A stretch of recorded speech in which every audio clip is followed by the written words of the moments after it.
আল্লাহ বলছেন তোমাদের জন্য সুদ হারাম। এখন সুদ হারাম কেন করা হলো, এই সুদের পরিণতি কি, এই সুদের ভয়াবহ 7 থেকে 8টি পরিণতি আপনাদের সম্মুখে বলে শেষ দেব ইনশাআল্লাহ তাআলা। একটু মনোযোগ দিয়ে শোনার চেষ্টা করুন। 1 নাম্বার ভয়াবহ পরিণতি, যারা সুদ খায় তারা সরাসরি আল্লাহ এবং রাসূলের বিরুদ্ধে যুদ্ধ করে। কার সাথে যুদ্ধ করে? কার সাথে যুদ্ধ করে? আল্লাহ এবং রাসূলের সাথে যুদ্ধ করে। কারা যুদ্ধ করে? যারা সুদ খায়। এটা আমার কথা না, আল্লাহ রাব্বুল আলামিন সূরা বাকারা 278-79 নম্বর আয়াতের মধ্যে আল্লাহ রাব্বুল আলামিন বলেন, ইয়া আইয়ুহাল্লাযিনা আমানুত্তাকুল্লাহ, হে ঈমানদারগণ, তোমরা যারা নিজেকে ঈমানদার দাবি করো, ইত্তাকুল্লাহ, তোমরা আমি আল্লাহকে ভয় করো, ওয়াজারু মা বাকিয়া মিনার রিবা ইন কুনতুম মুমিনিন, যদি তোমরা ঈমানদার হয়ে থাকো। যেদিন থেকে শুনেছো সুদ হারাম, সুদ হারাম জানার সঙ্গে সঙ্গেই সুদের যা বকেয়া রয়েছে তা তোমরা কি করো? বর্জন করো, ছেড়ে দাও। এরপরে আল্লাহ রাব্বুল আলামিন বললেন, ফাইল্লাম তাফআলু ফাদানু বিহারবিম মিনাল্লাহি ওয়া রাসূলিহি, ও মৌলভী পাড়ার মানুষ, তোমরা শুনেছো সুদ হারাম, মসজিদে খুতবা দেওয়া হয়েছে সুদ হারাম, যেদিন থেকে তোমরা জেনেছো, শুনেছো, বুঝেছো, ফাইল্লাম তাফআলু ফাদানু বিহারবিম মিনাল্লাহি ওয়া রাসূলিহি, সুদ হারাম এই কথা জানার পরেও যদি এনজিও ব্যাংকের কপাল লাথি মারতে না পারো, সুদের কপালে যদি লাথি মারতে না পারো, ফাযানু বিহারবিম মিনাল্লাহি ওয়া রাসূলিহি, আমি আল্লাহ রাব্বুল আলামিন মৌলভী পাড়ার মানুষকে নির্দেশ দিলাম, তোমরা যদি সুদের মধ্যে লিপ্ত থাকো তাহলে আমি আল্লাহ এবং আমার রাসূলের সাথে তোমরা যুদ্ধ করার জন্য প্রস্তুতি গ্রহণ করো। এ কথা কে বলছেন? কে বলেছেন? আল্লাহ বলেছেন। ইবনে আব্বাস রাদিয়াল্লাহু তাআলা আনহু থেকে বর্ণিত, তিনি বলেন, রাসূল সাল্লাল্লাহু আলাইহি ওয়াসাল্লাম বলেছেন, কিয়ামতের ময়দানে যারা পৃথিবীর বুকে সুদ খেয়েছিল তাদেরকে বলা হবে, এই সুদখোরের দল, তোমরা আজকে অস্ত্রে শস্ত্রে সুসজ্জিত হয়ে তোমরা আজকে আল্লাহ রাব্বুল আলামিনের সাথে যুদ্ধ করার জন্য প্রস্তুতি গ্রহণ করো। কাদেরকে বলা হবে? যারা সুদ খেয়েছিল।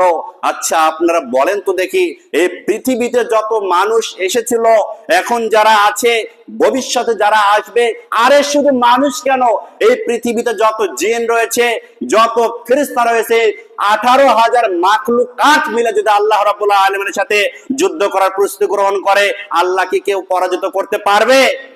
পারবে? কখনোই সম্ভব নয়। এজন্য আমাদেরকে সুদ থেকে বিরত থাকতে হবে, কেননা যারা সুদ খায় তারা সরাসরি আল্লাহ রাব্বুল আলামিনের সাথে যুদ্ধ করে। 2 নাম্বার ভয়াবহ পরিণতি, যারা সুদ খায় এরা সরাসরি আল্লাহ এবং রাসূল কর্তৃক লানত প্রাপ্ত, অভিশপ্ত।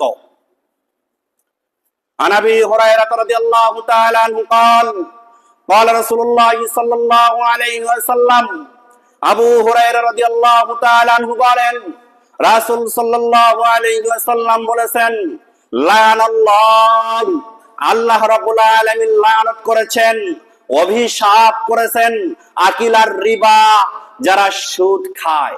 কাদের প্রতি লানত করেছেন? যারা সুদ খায়। কে লানত করেছেন? আল্লাহ রাব্বুল আলামিন, যার নাম রহমান, যার নাম রহিম, যার দয়ার শেষ নেই, এমন দয়ালু একজন মাবুদ যে সুদ খায়, তার প্রতি কি করেছেন? লানত করেছেন।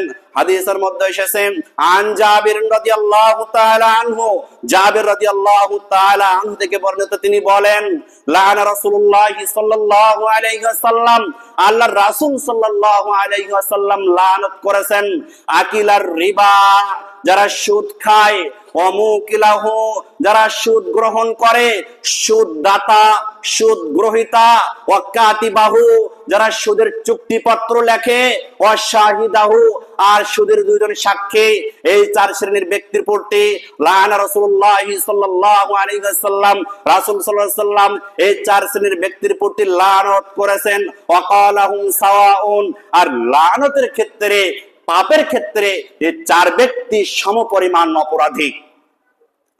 সুতরাং যারা সুদ গ্রহণ করবে আর যারা সুদ প্রদান করবে, যে ভদ্রলোকটা কলম দিয়ে লেখে আর যে ভদ্রলোক 2টি সাক্ষ্য প্রদান করে, আরে তারা কেন, এনজিও ব্যাংকের সামনে যে ভদ্রলোকটি পিস্তল নিয়ে দাঁড়িয়ে থাকে, কোনো কথা বলে না, এমন ব্যক্তিও সমপরিমাণ অপরাধী। ওয়াকালাহুম সাওয়াউন, এই শব্দ দ্বারা ওয়াকালাহুম সাওয়াউন, এই শব্দ দ্বারা সুদের সঙ্গে জড়িত, হারামের সঙ্গে জড়িত সমস্ত ব্যক্তি কি সমপরিমাণ অপরাধী। তাহলে আমরা এখান থেকে জানলাম যারা সুদ খায়, যারা সুদ দেয়, তারা সরাসরি আল্লাহ এবং রাসূল কর্তৃক কি লানত প্রাপ্ত, অভিশপ্ত।